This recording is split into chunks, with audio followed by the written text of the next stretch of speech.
All right, guys, so we're going to talk a little bit more about sustainability now to kind of give you some information about what is sustainability, what are some of the main pillars that we focus on. So as we're going across campus to different events or we're going into the halls to do some educational programming, you have the resources to be able to answer those questions. Because as you guys are all aware, and the reason why we're here, sustainability is more than just recycling, and it's more than just turning off lights and making sure that we're being mindful of what we're eating and that sort of thing. It encompasses a lot of different aspects, and so we want to give you some resources, but also lead some discussions. So we're going to have some case studies today that you guys will work on in your groups and talk through, and then we'll present that information back out to everybody as well. But really, this is a chance for you guys to get exposed to some of this information, but also ask questions. So please don't feel like you're interrupting me. If you have an idea or something that you want to throw out there, feel free, raise your hand, share that information.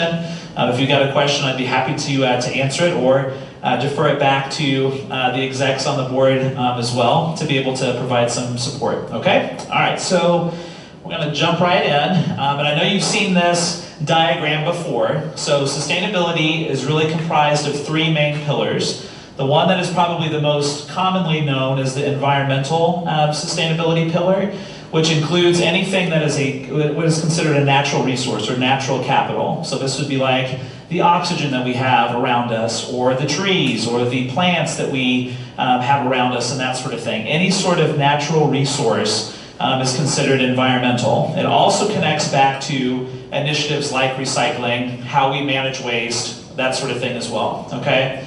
The next one is economic or financial capital. And for this particular pillar, we're talking about how you spend your money, how companies, operate and work through their procedures as well. And I'll show you a little video in a little bit that talks a little bit about this, but actually consumer waste and consumer habits only account for 10% of kind of the overall economic sustainability footprint. Industry accounts for 90% of that. And so how we vote with our dollar makes a really big impact in which companies we support and which procedures they tend to use and not use and that sort of thing. And then the last one is social, which kind of hammers into the idea of being inclusive, being welcoming of everybody, giving perspective and credence to those that are coming from a different background, giving access to folks who may not traditionally have access to certain things, and then also some of those more traditional wellness aspects. So are you getting enough sleep? Are you eating well? Are you taking care of yourself by getting exercise and things like that? Okay, so all three of these different ones kind of play into this. And as you see on the diagram, there is some overlap there, right? Okay, so there are a few different categories that we can see. So between environment and social, if we have those overlapping, then our society is considered bearable. Okay, we can survive. We have the opportunity to be able to build relationship, and we have the opportunity to be able to connect with our environment. If we have the crossover between environment and economic sustainability, then we are a viable society, meaning that we're relevant. We're able to not only look at things that are natural resources, but we're also looking at our financial resources, and those two are in agreement with one another.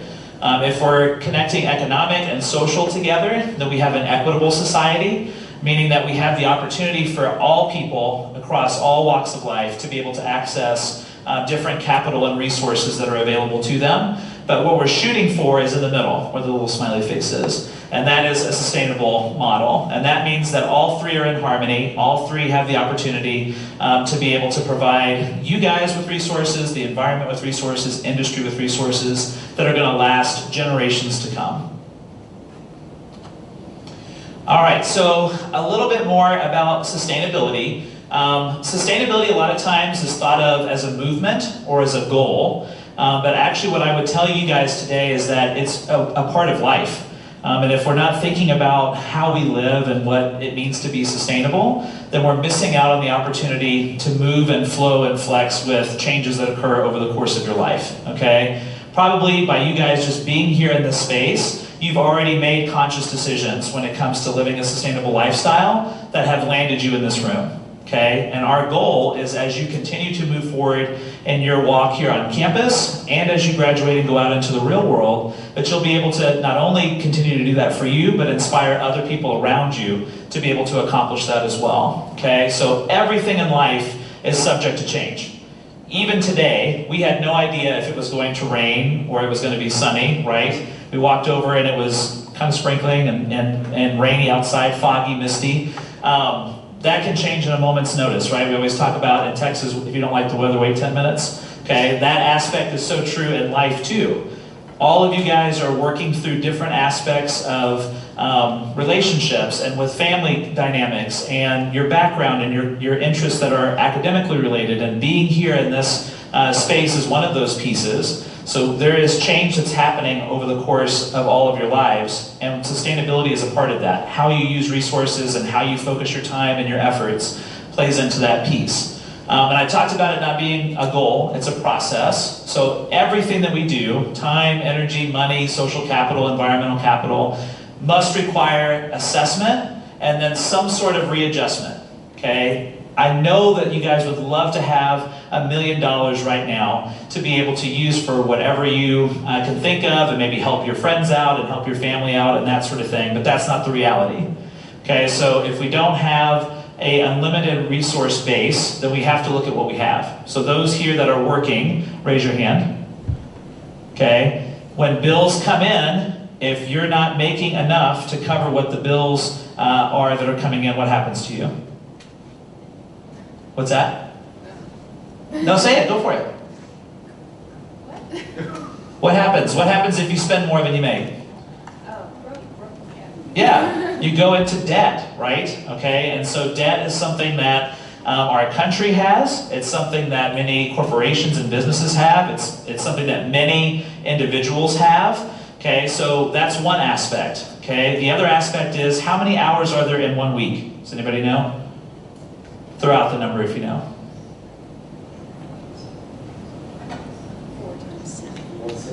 168, that's correct. Okay, is it possible for you to accomplish more in a week than 168 hours allows?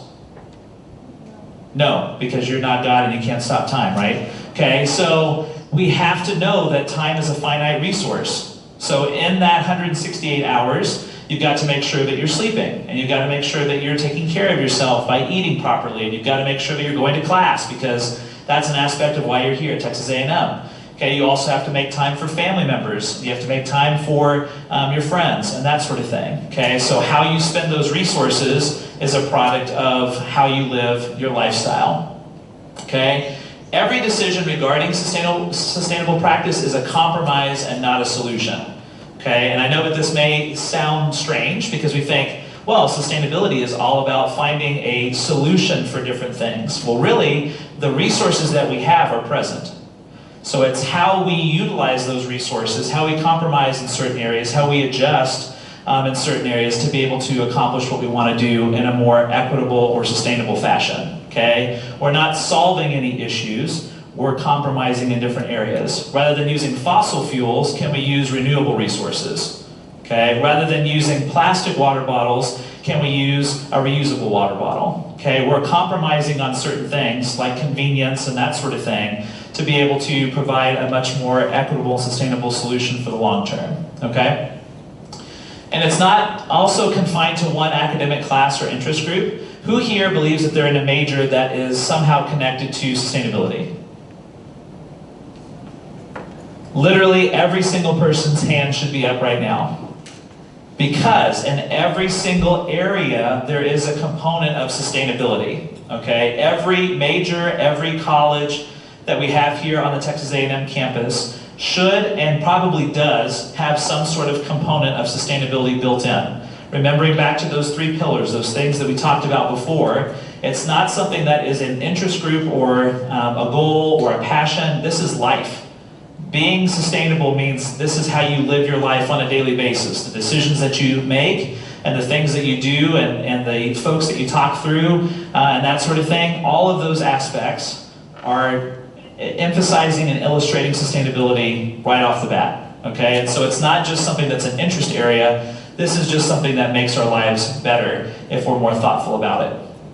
All right, so what does sustainability require? Well, it requires a couple things. First of all, education. Okay, so how can you get education on sustainability? What are some ways that you can become more educated? I saw that. What did you say, Abby? Ask your eco rep. Ask your eco rep, right? Okay, so you guys are going to be education resources for the residents in your halls. What else? I saw something. Someone was saying something over here. Delicious chip, right? What else? What else can we do to be educated? Because I love you guys, but y'all aren't the only educational resource on this campus. The internet. The internet, okay? So we can look online, we can Google information, or we could look at advocacy groups that may be out there and find some information about how to get involved. Absolutely. What else?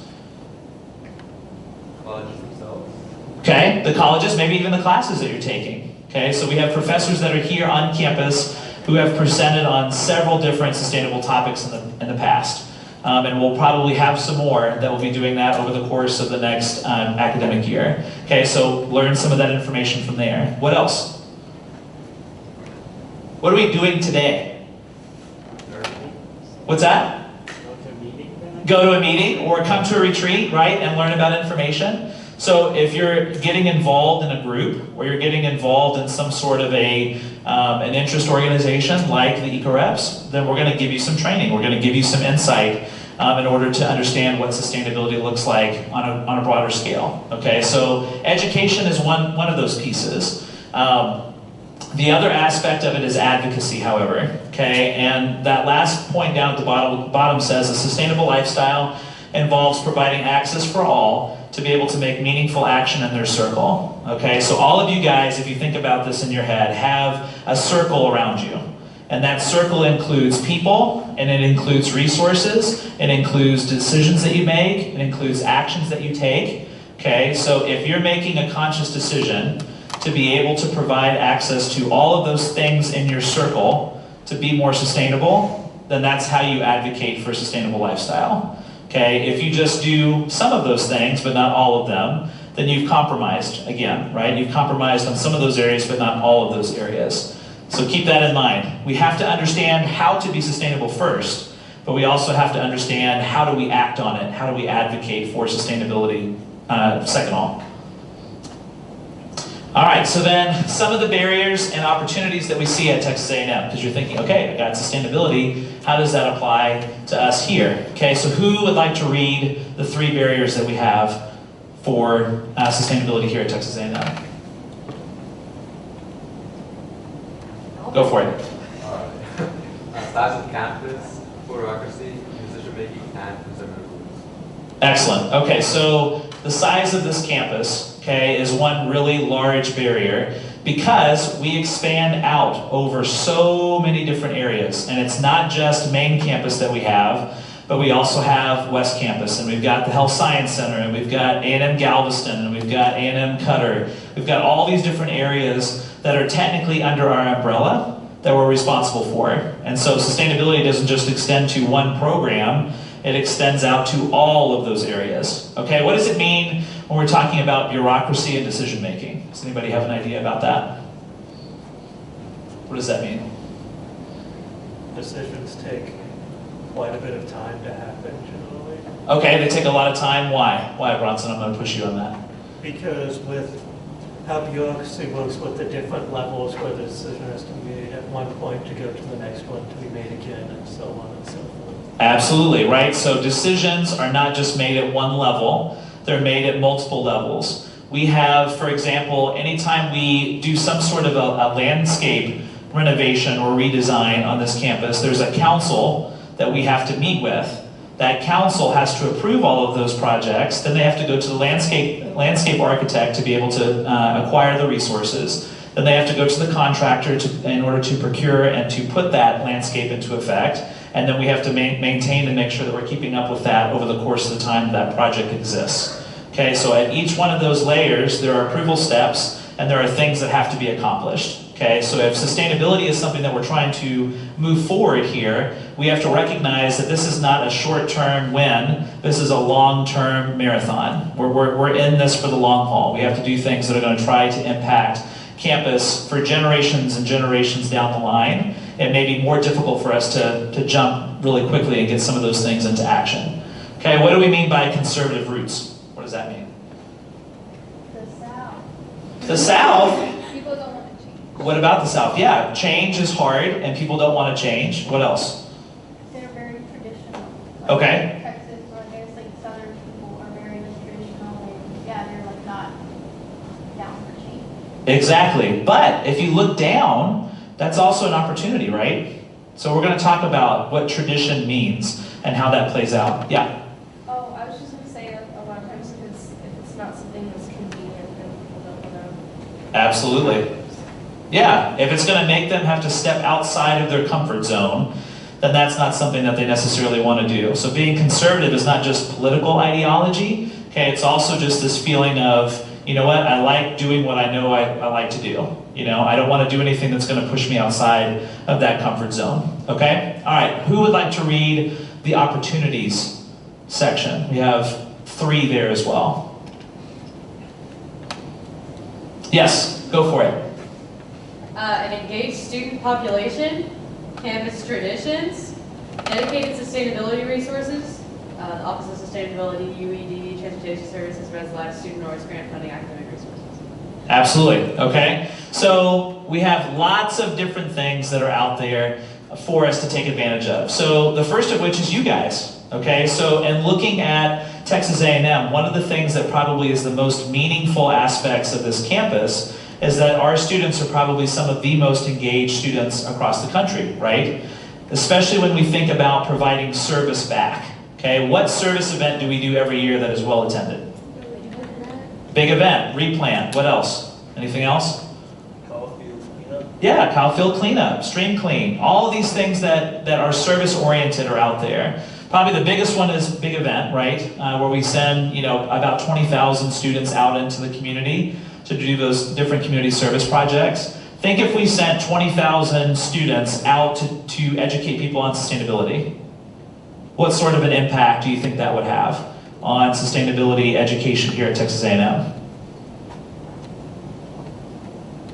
None? Come on guys, give me something. What's that? It would change a lot. What would change? What do you think would be an impact of that? Okay. Absolutely. So awareness would change, right? Now they're going to be more thoughtful about how they go about their everyday life on campus and how they are a consumer and what they use and how they interact with people. What else? What else would be a big impact if we had 20,000 folks going out and educating? Yes? Like the bandwagon effect, like if other people see that other people are doing sustainable initiatives, then they'll be like more open to making changes. Exactly, which gets us to that second point. Okay, why can't sustainability be something that is a campus tradition here at Texas A&M like all of the other traditions that we have? What keeps it from being a tradition? What's that? I said the consent of the people on campus. They Okay. agree to do that. Okay, possibly, yeah. So maybe we have some resistant folks. Absolutely, what else? In general, just the lack of knowledge about it. Absolutely, right? A lack of knowledge. So if we take that engagement piece, and this starts with you guys, as you're here learning more about it today, and as we continue to learn throughout the course of the year, if you take that information and talk to one person, and then that one person talks to 2 people, and then those 2 people talk to 4 people, and so on and so forth, then you start changing the hearts and minds of those that are on campus to be able to start a movement. Then it becomes a tradition, and then as we know here at Texas A&M, traditions never go away, right? The whole old saying is, if you do it twice, it's a tradition at Texas A&M, okay? So if we're able to continue to sustain that moving forward, and it's something that happens year in and year out, people that come in as freshman students won't know any different. They'll think that recycling is just a part of the culture, and they'll think that, you know, buying local is just a part of the culture, and they'll think that going to the rec and engaging in wellness classes is just the culture here. So all those pieces are so important, and it starts with y'all, because y'all are the leaders that are going to affect that change as you go into the halls and advocate for them, okay? But you don't have to do it alone, right? There are resources that are here. Okay, literally Christiana just stood up a minute ago and told you about all of the things that Residence Life is doing. So all the different projects and all the different grants and all the different initiatives that we're sponsoring that you can find information on our website about, or you can talk to her about throughout the course of the retreat or even afterward. Those are things that you can educate others on, bring them to those events, bring them to those resources, and now you've started changing some of that culture and engagement when it comes to sustainability. Okay, so that's how you do it. We've talked about what sustainability is. Now we've talked about how we can accomplish some of those pieces, but let's go deeper into those 3 pillars as we move forward. Okay, so the first one is the idea of social sustainability. All right, so we have a definition for otherness. Okay, can somebody read the definition for me? Go for it. The quality or fact of being different in the level of the world has been celebrating African music while altogether denying its otherness. Okay, so I'm going to ask you guys, when you look at the definition, the quality or fact of being different, okay, when you think of other, what immediately comes to your mind? Yes? Racism. Okay, absolutely, could be. Racism, absolutely. What's else? What else? Being an outsider. Ah, being an outsider. Okay, what else? Undefined. Undefined, absolutely. What else? Yes? Out of the norm. Okay, out of the norm. I think different food, but that's just. Okay, yeah, like a diversity of options or food or whatever it may be, sure. Okay, let me ask you, have you guys ever filled out a survey before? Where it asks you to put some identifying information, maybe about yourself, and there's always a category down at the bottom that says what? Other, okay? So let me ask you this, if you were filling out that survey and there was no category up above that you related to and you had to mark other for every single one of those categories, how would you feel? Bad. Why? Because no one else is speaking. Ah, interesting. What else?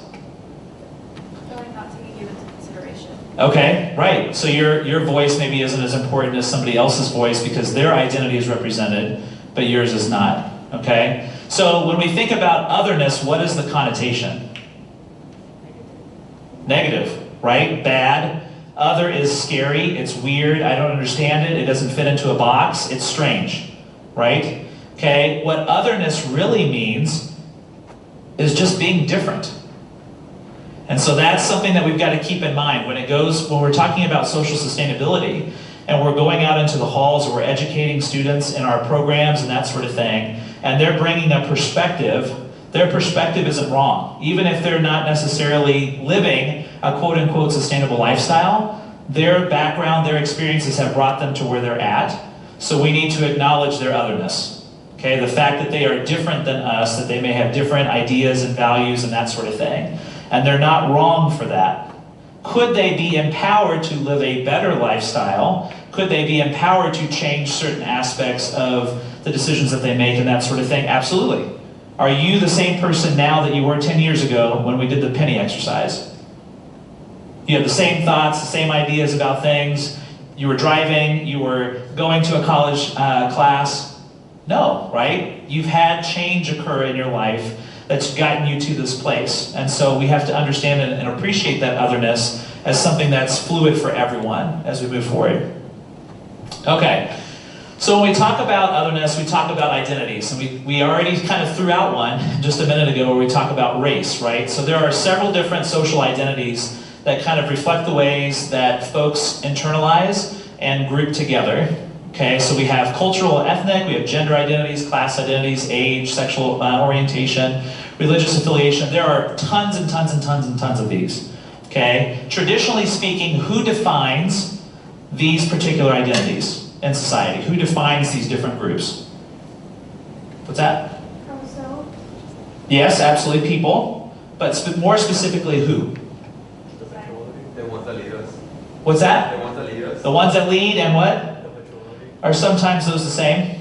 Those that lead and the majority? Most times they are, okay? Because the dominant group is the one that typically does things in leadership and in decision-making and that sort of thing to benefit themselves, right? Okay, so I stand up here today as a white, heterosexual Christian male, okay? So I have to understand that when I walk into a space, that is part of who I am. People don't question me on many things. But if I was a woman, if I was, or maybe I was transgender, and if I was a Buddhist, okay, and maybe I had some different looking garments on and that sort of thing, I would be judged in a different way, right? People would look at me differently. And that's because of the social construct of what's been created by the dominant group, okay? Not necessarily wrong, but it does limit access, and it does push people into minority groups that then they struggle to gain voice and gain access and gain leadership over the course of their life.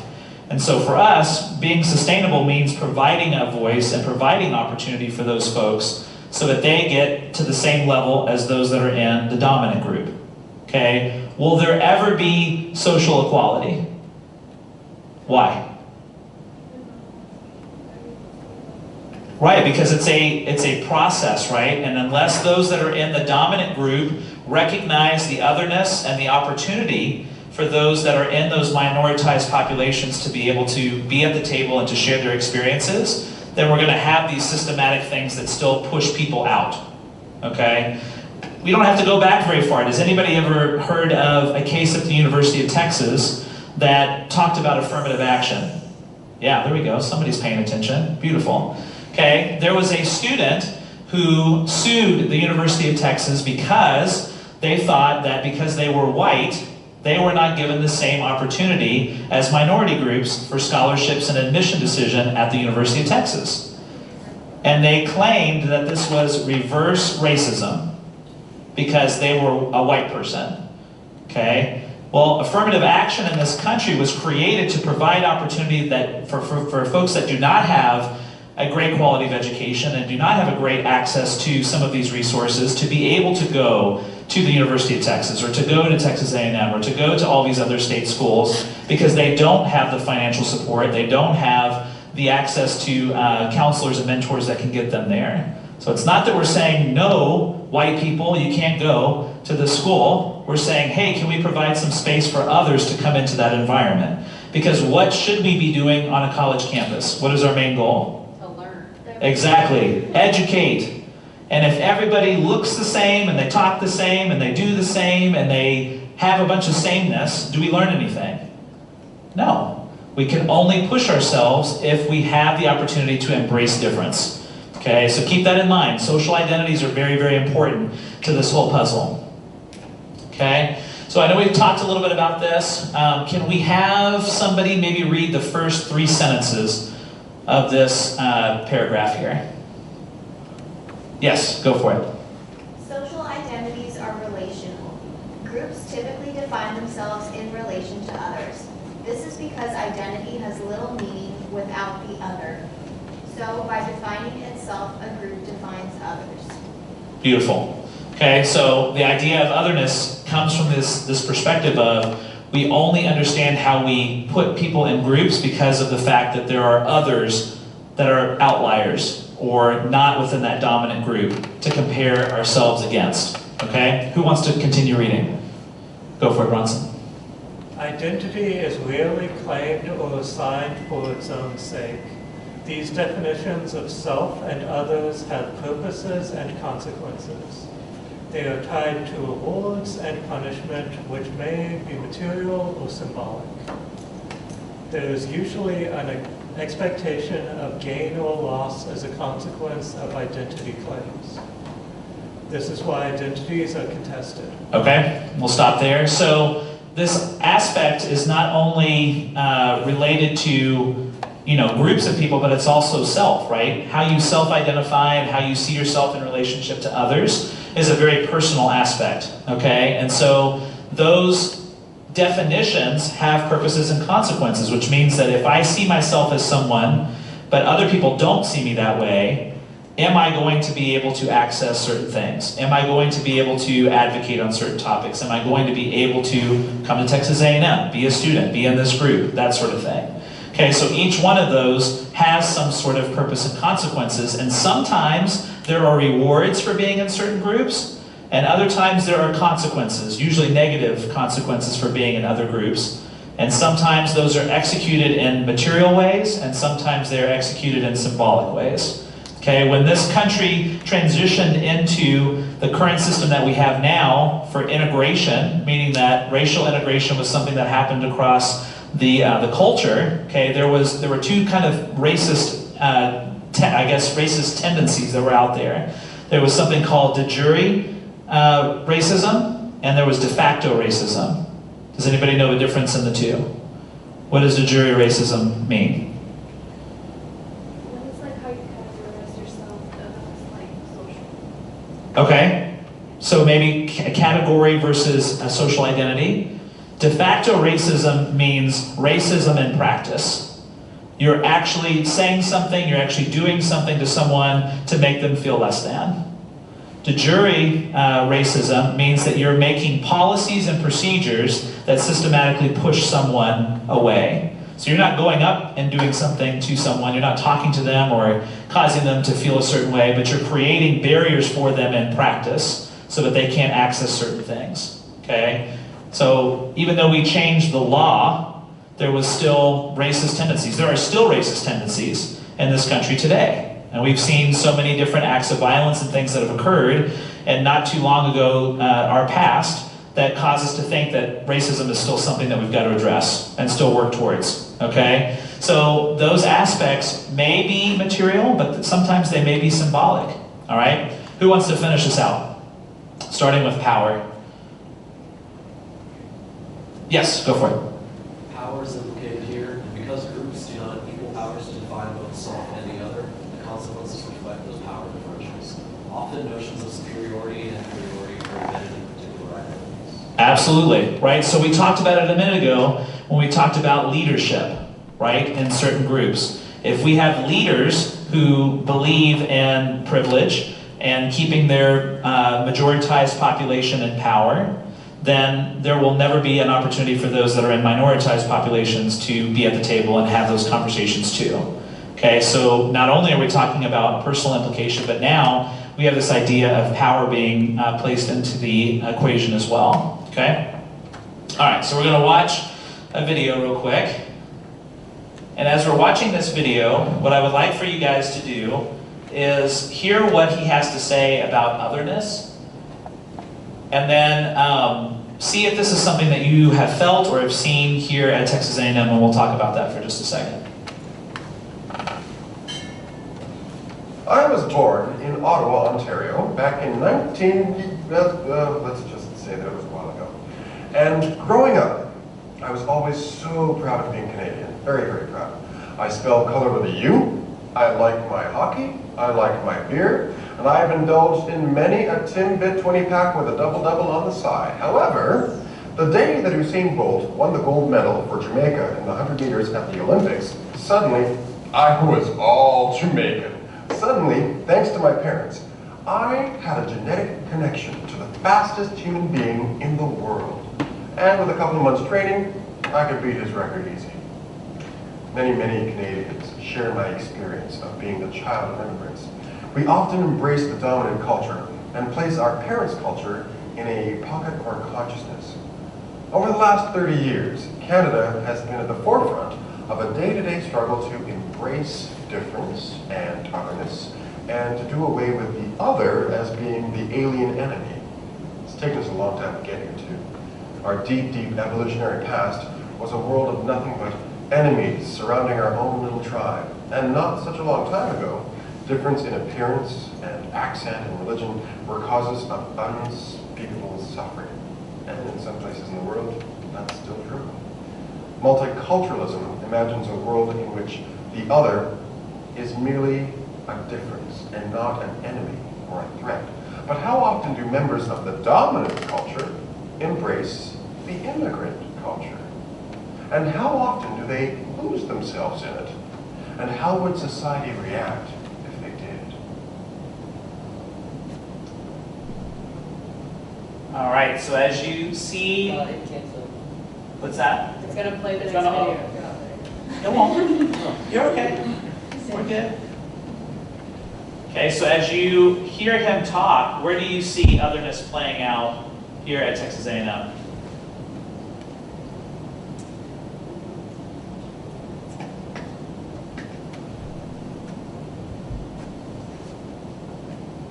or that dichotomy between the two, right? Someone who's in a position of power and authority and that sort of thing that may be in a dominant group versus somebody who doesn't have that same opportunity or access. And I would challenge you, look at your leadership.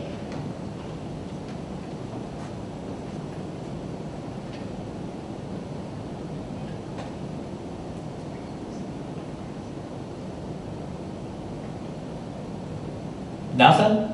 We're just doing great. We've got it all figured out. This is a campus of difference. Think about our Yell leaders. Oh, big facts. Now that you mention. Now that you mention, okay, so talk to me about the Yell leaders. What do we not see in our group of Yell leaders? Anything except one. Diversity of what? Of race, what else? Gender, what else? Haircut. Haircut? So appearance? Absolutely. Okay, what else? Physical appearance. Okay, Body shape. okay, right? They're very physically fit individuals, It's right? like even the same build, you know, like there's different types of fitness, but they all got like just this one look. Yeah, absolutely, okay? So that can be really unifying if you are in a position that is similar to them. Yeah. But it can be very discriminatory and unflattering if you don't identify with them. Okay, so if you're a woman and in our, over 100-year history here at Texas A&M, we have never had a female Yell leader. What does that tell you about leadership with that group? Whether it's in your face or not, what does it say? Right. If you're a woman, you can't be a Yell leader. Okay? Last year was the first year in Texas A&M's history that we had a student body president that identified as homosexual. First time ever in the history of Texas A&M. How do you think that went over on campus? Those that were here, was there any sort of uproar or pushback from folks that were around? Not that you know of? Wasn't like the other person, didn't they get in like a scandal or something? Yes. There was some recorded conversations that were published during the election to try to undermine the election of the student body president because they were an unsavory character and they should not deserve to be representative of Texas A&M. Okay? And it was through that piece of him coming out and saying, hey, I want to be able to represent those voices that maybe aren't sometimes heard here, was one of the main things that was attacked in his character as he was voted for student body president. Okay? So not only does he have to, find leadership and be able to understand the student body and that sort of thing, but now he's got to fight against the social construct, which is homophobia that was on the campus that we have here.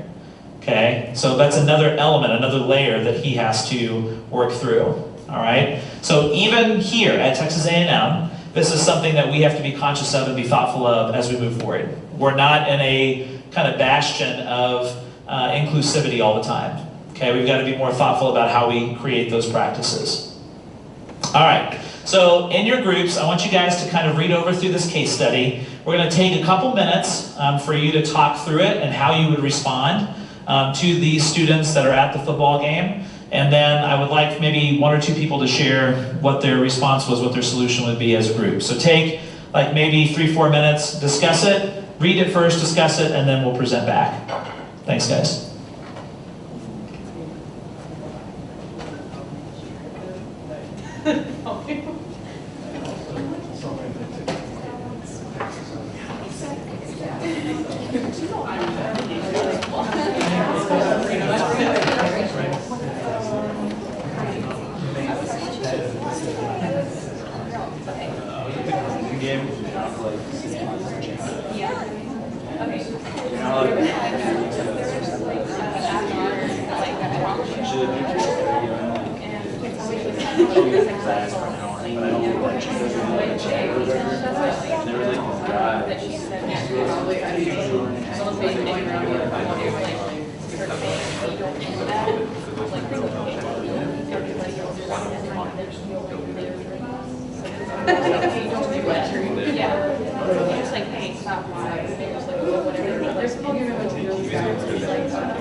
You don't do that.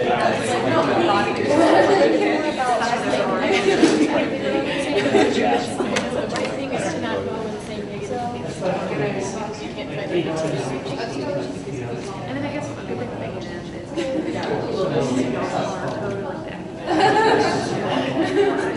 you're not making too bad. Make it a bigger issue.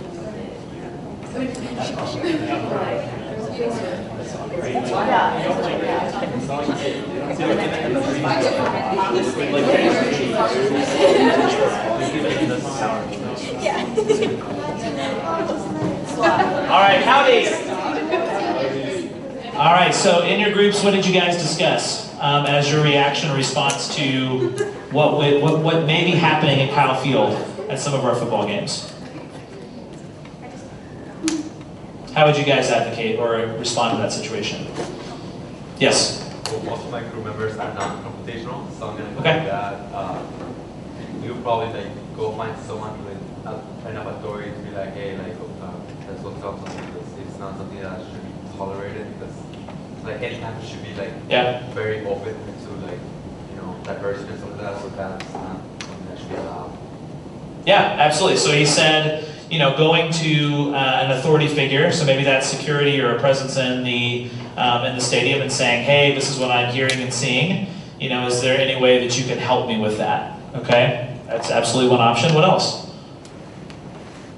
Yes. Well, if, like the racial slurs they're saying, if they apply to O team as well, maybe bring that up to them saying, how that's not cool, do that in such a way to cause them to stop bringing their school spirit into it. Absolutely, right? So if they're doing something against the opposing team, and we have folks that maybe identify in a similar way, that's also derogatory towards them, regardless of whether they think that's the case or not. So bringing that to light. And it doesn't have to be a big, lecture style, okay, everybody, sit down and pull out your books and let's read this statement on social identity, right? Okay, but it could be something as simple as, hey, you know what, that person is a person too. And I'm pretty confident that they wouldn't want, you to be yelling at them just as much as you wouldn't want them to be yelling at you, so be mindful of that. There are things that can happen in certain situations that they're just not thinking about. But if we can approach that in a manner to say, okay, this is something that relates to us, or this is something that relates to you.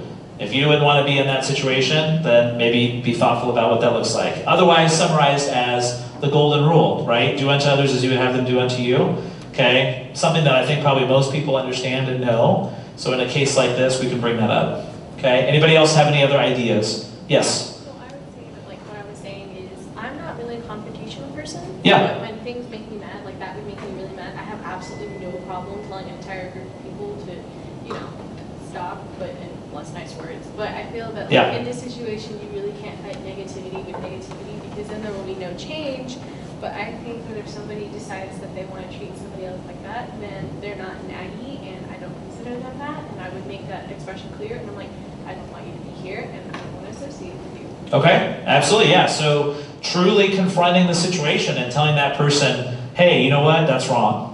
You know what, this is not a part of who we are. We do have a statement here. We sing it in Kyle Field when we sing The Spirit of Aggie Land. And we sing it when we do the Aggie Warham. We're all together, we're all a part of one unit. So if we're not doing that with that perspective in mind, then we are an outlier, right?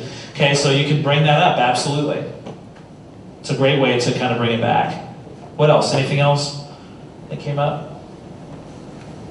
Yes? You could use resources, like tell somebody, just have this situation and not let it pass by. Absolutely, yeah. So we have resources that are here on campus that you can report those incidents. So it doesn't even necessarily have to be something that you see in Kyle Field. It could be in your hall. It could be in your classroom. If you're able to fill out that information on a Tell Somebody report or a Stop Hate report, then that would give us the opportunity to be able to follow up with that student. So that at least, if nothing else, they're educated as to what the impact of their statement could be to somebody else. Absolutely. All right, so we're going to shift now from social sustainability into environmental. Okay, so who here would like to read the definition for environmental sustainability?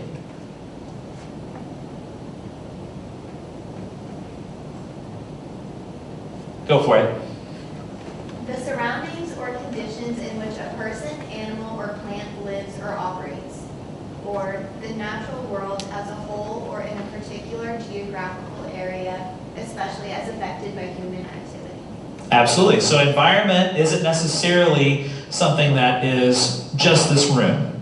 Okay? It could be this room, it could be this building, it could be the city, it could be the state, it could be this nation. Okay? There are different ways of how we define environment, just like there are different pieces of that environment that are relevant. So it could be people, it could be animals, it could be plant life. It's all different things that kind of operate within the context of environment. All right, so we've got another video to show you guys. It kind of illustrates the impact that we see with environment.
Okay, so obviously some things brought up, and I'm pretty confident the warmest year was not 2005. I think we've definitely had some warmer years since then. But in that video, what are some of the things that you saw?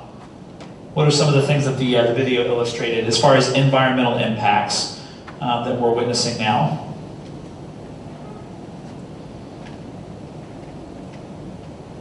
Deforestation. Deforestation, absolutely. Fossil fuel consumption.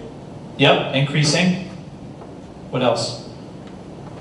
Yes. Rising global temperatures. Yes, absolutely. Global warming. What else? Poverty. Poverty, right? Starvation, because we have crops that are failing and that sort of thing. Yes? Rising sea levels. Absolutely, rising sea levels. What is something that we experienced in this area about last August? Flooding because of what? A hurricane. Last year was one of the most prolific hurricane seasons on record within the United States. Okay? We also just recently had a hurricane strike the East Coast in Florence that was pretty substantially damaging to that eastern seaboard. Okay? So we're seeing not only does the impact of what we do to our environment affect us personally with rising costs and prices and that sort of thing, but it's also affecting the literal landscape of what's around us, right? So with things like the hurricane, it's going to take years and years and years for Houston to rebuild all that was lost.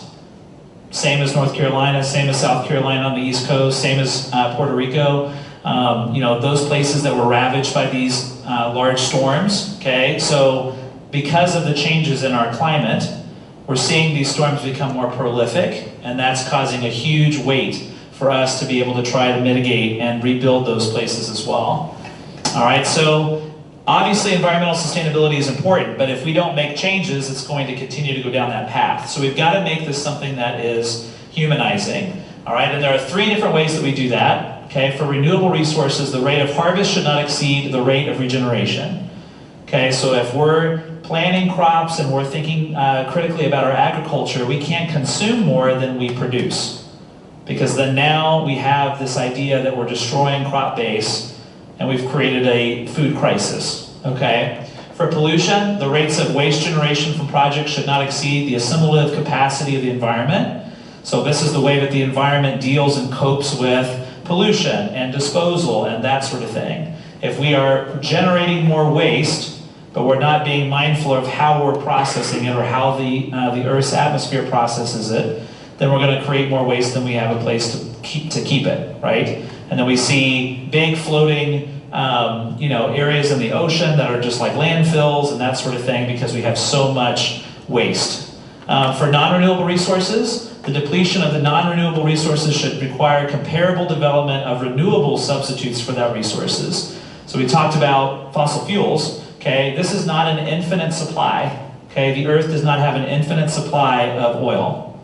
Okay, contrary to what some scientists may say, okay, this takes years and years and years of decomposition in order for us to be able to recover back to levels where we can see fossil fuels as a renewable resource. But we do have wind, and we do have hydropower, and we do have the opportunity to do other things that are going to cause us to have less of a reliance on fossil fuels, okay? So for all of these pieces, we have to be conscious. If we have more resources and we use less, then we're good.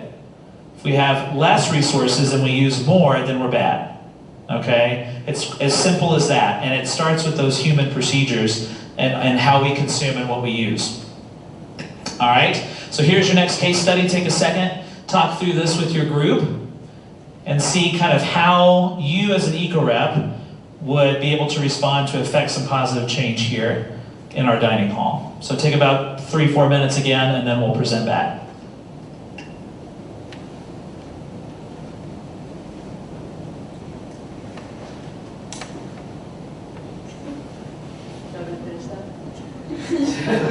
It's a good response.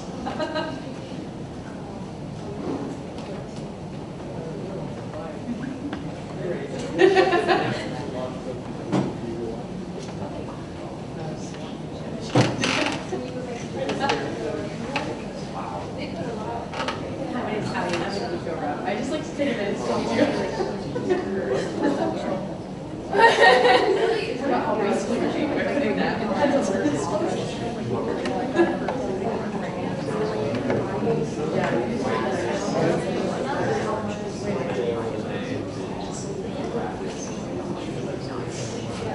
Just like go up it's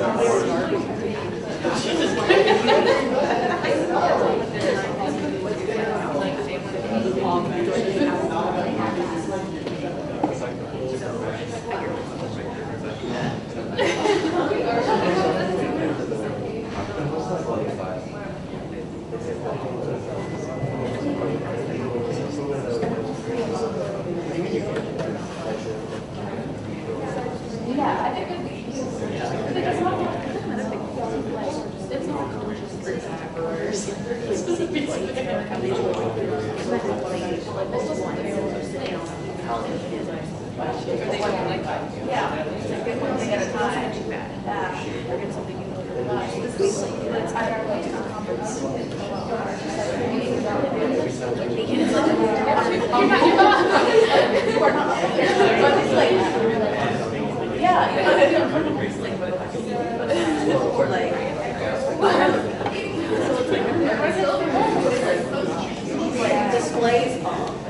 Yeah, or like facts.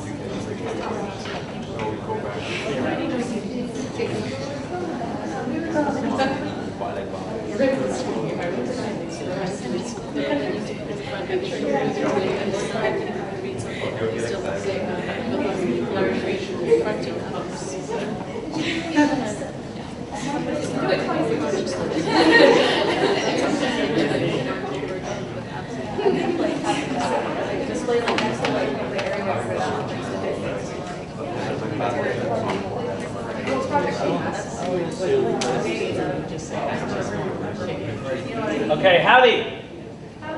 All right, so what did you guys come up with? How would you, as eco-reps, go out and advocate in the dining hall in this particular situation? Yes? Put out flyers or like some sort of bulletin, like right when the students walk in, or by like the daily menu place, so that like before students go out and get their food, that they're reminded to think how much like portion sizes, like how much they want to eat. Absolutely. So putting out some educational flyers and diagrams and that sort of thing as the students are coming into that space, and maybe even possibly around the food lines as well, so that way they can see what that may do if we're gating a whole bunch of food and then we're just throwing it all out. Absolutely. What else? What else can we do? Yes, sir. So like we kind of talked a little bit about encouraging smaller food portions. So like a lot of times you're walking around and you see like a lot of food that you like, and you think you're gonna want to eat. So just grab a bunch of food and just throw a whole bunch on your plate. And you have like by the time you got like 3 plates of food and then you're there. You eat like 1 plate and you just serve yourself like a bunch of food. So absolutely. Encouraging like a lot to get smaller food portions on. It encourages you to eat less. It encourages you not just throwing. Absolutely, yeah. So encourage smaller portion size. And that may be even something that, you know, dining services here can do with the utensils and the plates and that sort of thing that they have for serving. I will tell you, when I was a student here, we used to have trays. And so you could load up your tray and carry everything back over to the table. And then one of the initiatives that they did was getting rid of trays, because now you have to carry plate by plate. And that prevents a lot of food waste and that sort of thing, because folks don't load up on there. So even being conscious about those sizes is important. Yes? Like building upon that, maybe Yeah. it would be tricky to organize, but a lot of people, like they'll go and they'll get something and they'll think it's good, and then they try it and they're picky eater and then they don't want it, and then they just throw it away. So maybe like being able to sample everything that's there, and if like the problem gets worse, I know it's a little bit childish, but you remember those plates that we used to get when we were kids, and it's like got the map out of the food pyramid, everything you're supposed to eat. Sure. Put that in the dining rooms. Absolutely. So yeah, map out your meals. But also, I love the idea of sampling certain food. Rather than taking a huge helping of something and then only eating 1 or 2 bites because it's not what you thought it was, could we not sample food like you do at an ice cream store, right? They give you the little scoop and then you can taste it and see if you like it before you get some. Absolutely, that's a great idea. What else? I saw another hand, I thought, around here somewhere. No? Okay. Cool, fantastic. Those are great ideas, y'all. All right, so our final pillar is the economic sustainability pillar. So who wants to read the definition for this one? Yes? Economics, the branch of knowledge concerned with production, consumption, and transfer of wealth. Absolutely, right? So we've got several different things: producing resources, consuming resources, and the transfer of wealth across those different paths. All right, our last video. And this is a new one for those that have seen this presentation before.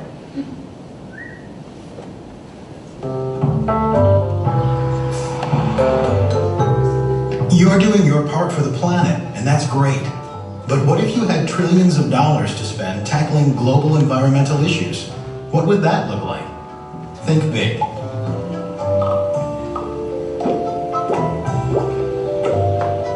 Bigger. Even bigger. Here's the thing. You're doing what you can to reduce your impact. But households account for less than 10% of all carbon emissions in the US. Industry and transportation make up the rest. And they do have trillions of dollars to spend. Just imagine if the world's largest investors and companies invested in solutions that protect the environment and preserve their bottom line? What would that look like? At Ceres, we work with the world's largest companies and investors, as well as policymakers, challenging them to transition away from fossil fuels to greener, cleaner technologies. And it's having an impact. From structural changes to clean energy commitments, 80% of Ceres partner companies now have greenhouse gas reduction goals, and 74% have renewable energy initiatives in place. That's the bigger we're talking about at Ceres. Take water. Globally, water shortages threaten lives, communities, and local economies. What if you had trillions of dollars to address water shortages? What would that look like? Think big. Even bigger. Agriculture and industry account for 90% of all water use. That's why Ceres works with our global network of investors and companies to change how businesses and utilities value and manage water. So municipalities replace outdated systems with more efficient ones, and energy producers work to reduce their water use. At Ceres, we understand that solving the planet's environmental challenges will require a transformation of the global economy. So we're working to boost investments in low-carbon solutions and change the way companies do business to create a healthy planet and a sustainable economy. It's big thinking for big returns. Join us and think big. Ceres.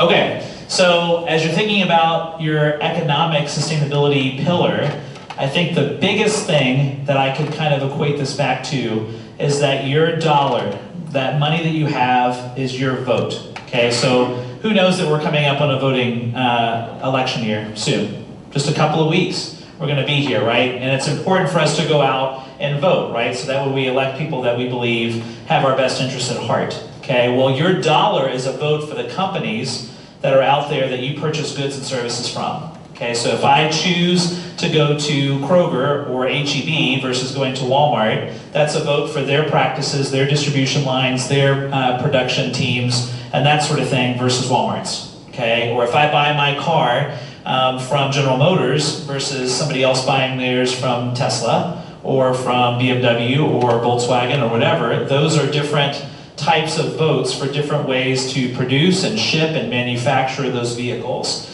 Okay, so every dollar that you spend, every piece of economic capital that you have at your disposal is used to provide support for those companies that are out there. So that means as consumers, we have to be smart. So just like you should educate yourself on what candidates we have coming up in our race for this upcoming election, you also should be educated as consumers to understand what are those companies doing with the money and resources that we give them by virtue of us buying their products, okay?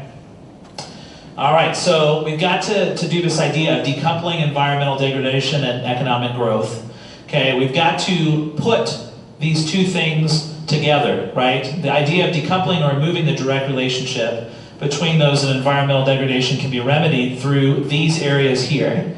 Okay, if we are working together and we're able to kind of create systems and procedures that show forth the economic support and the boosting of our environmental resources and natural resources, then we see things like renewable energy, we see green buildings, we see sustainable transport, water management and waste management that makes sense on both a local, state, and national level, as well as land management as well. Okay, we talked about deforestation. Okay, when we tear those trees down so that we can make paper and plywood and 2x4s to build, structures and that sort of thing, are we going back and planting trees in those areas, or are we just leveling that space and hoping that, the resources that we have will be able to continue our production and that sort of thing. Okay, so you'll see many lumber companies, many paper companies, and that sort of thing are investing in different areas to go back and replant, to reseed, so that way when they're destroying that resource, they're still going back in and replacing some of those pieces, knowing that that time is still there, okay? All right, so some sustainable companies that are out there. I would recommend that you guys do some research on companies that have some sort of a sustainable business model. But do any of these surprise you as you look at the list? Who surprises you? What's that? Why is that? Yeah, absolutely. So this idea of kind of fashion is always changing and that sort of thing. I think last year in our EcoRep meeting, we talked about how many fashion seasons there are in a year. Does anybody here know how many fashion seasons there are in a year? What's that? A lot? How many? I heard some numbers. What were some numbers? I thought it was 4. 4? 24. More. More. 256. Less than that. 52 fashion seasons in a year. How many weeks are there in a year? 52. So there is one fashion week every week. There's one fashion season every week. Okay, so that means that what you're wearing right now will be like so last week in just a couple of days. Okay, so keep that in mind, right? But yeah, absolutely. But the cool thing about H&M is that they allow for credits and discounts if you donate your clothing. So if you take your clothes and you donate it, then they will give you a discount to be able to purchase clothing and that sort of thing. They also source a lot of their production in areas where there is sustainable labor. Okay, so they're not looking to use sweatshop models in China. Okay, they're looking to use these business practices and these models that are going to provide decent wages for workers that are in the textile industry. So even though it may seem like, wow, that's a very disposable kind of perspective, they've done certain things to be able to remedy that. And they've tied their economic success to this idea of being sustainable as well. Okay, what else? Who else surprised you up here? Yeah. L'Oreal. I was surprised because like their makeup is vegan. I don't know because I have some and I looked at it and it said, he's like, okay. Absolutely, yeah, but you think very disposable, right? When you think about makeup and that sort of thing, you use it for a little bit and then you got to buy more and buy more and buy more. Absolutely. What else? Yes? Coke. Coke, yeah. So who here has been to a movie recently? And have you seen the little commercial that Coke does before the movie? Okay, tell us about it.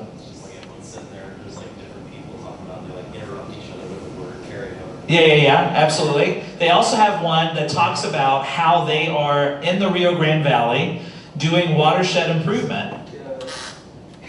Okay, so this idea of Coke, who is a distributor for soda and other products and that sort of thing, is actually taking a portion of their profits and they're going and doing research in the Rio Grande Valley right now as we speak about how we utilize water and how we manage water resources and that sort of thing so that it's more effective. Absolutely. Can I just add something? Like I know in Mexico, like the Coke bottles are returnable, so you have to return it Yeah. so you can get a new one. Absolutely. Yeah, absolutely. Absolutely. There could be discounts, or they could require you to be able to bring your bottles back. So that way they can reuse those resources. They charge you more. Like if you don't have a bottle, they charge you a little bit more than you have. You keep it, but yeah. Absolutely. It's like a cycle. Yeah, exactly. So has that curbed people's interest in buying Coke? Obviously not. Coke is one of the largest corporations in the world, right? Not just even in the United States, in the world. Coke is recognized all over the world, right? So even though they could be less sustainable and still survive and do well and that sort of thing, they've decided to be sustainable, even if it means that it costs them a little bit more. Because as they do these projects and as they go out and make that difference in research, then that gives them the opportunity to see a little bit more face time for sustainability initiatives that are happening, okay? All right, I know we're at the end of time, so I'm gonna free you guys from this last case study, but does anybody have any questions about any of the 3 pillars that we've talked about, or what sustainability means for you as a college student here at Texas A&M, as an eco-rep, that sort of thing?